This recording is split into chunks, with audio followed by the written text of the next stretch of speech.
Hello, everyone. Welcome back to Learn English in Group Talk. I'm Daisy, and I'm joined by my wonderful co host, Chloe.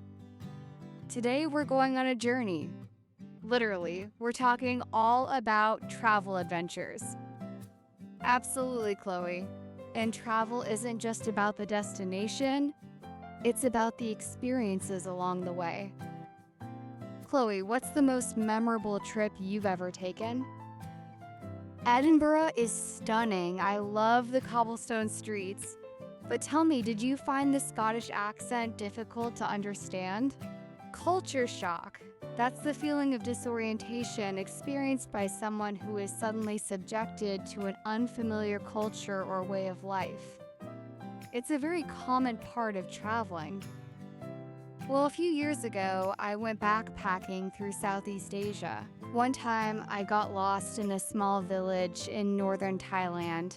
I didn't speak the language, and no one spoke English. I had to use a lot of gestures and drawings to find my way back to the main road. It definitely is. And it teaches you to be resourceful. You learn how to solve problems on the fly. Now let's talk about some essential travel vocabulary for our listeners. Chloe, what are some words you always use when you're abroad? And don't forget accommodation. That's a general word for a place to stay, like a hotel, hostel, or even a campsite. Hidden gems. I love that expression. It refers to places that are beautiful or special, but not well known by tourists. Finding a hidden gem is one of the best parts of traveling. That's a great point. It's always a good idea to do some research before you go. Knowing a few basic phrases in the local language, like please and thank you, also goes a long way.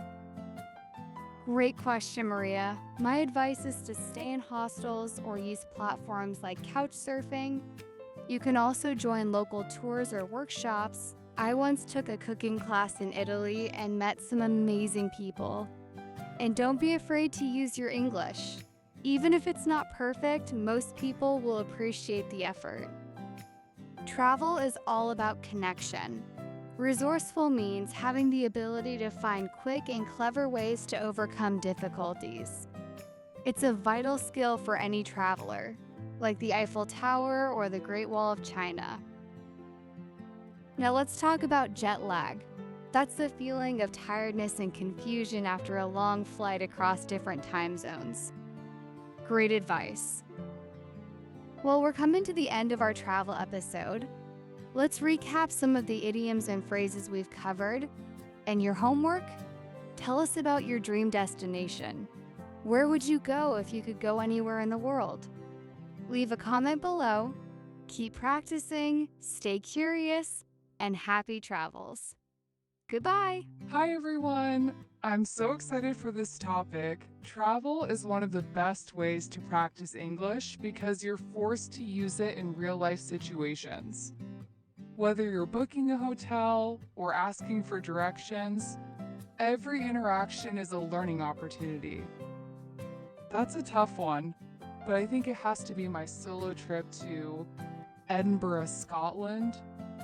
The history there is so rich, and the people are incredibly friendly. I spent days just wandering through the old town and visiting the castle. Laughs.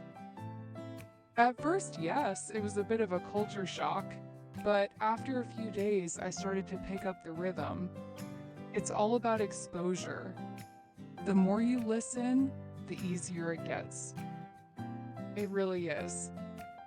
Now, Daisy, I know you're more of an adventure traveler. What's your craziest travel story? That sounds like a real adventure. Backpacking is a form of low-cost, independent travel, often staying in hostels and carrying everything in a backpack. It's a great way to see the world on a budget. I think itinerary is a very important one. An itinerary is a planned route or journey. It helps you keep track of your flights, hotels, and activities.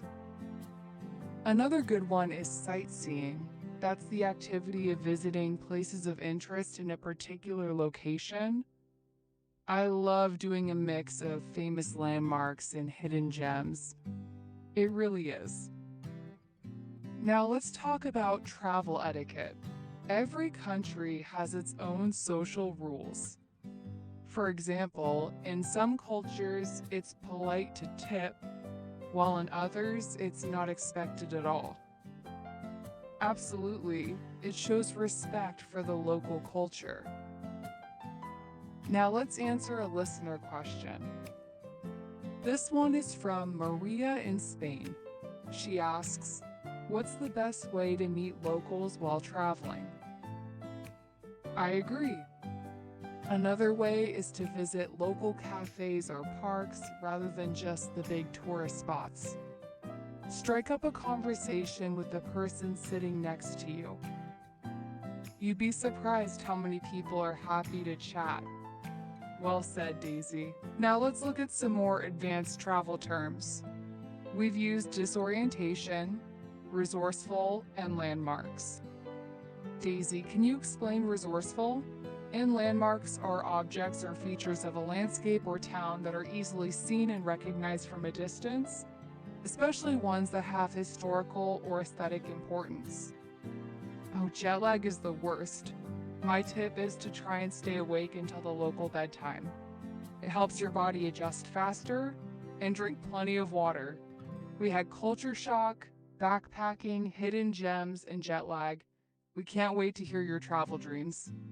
Thank you for joining us on Learn English in Group Talk.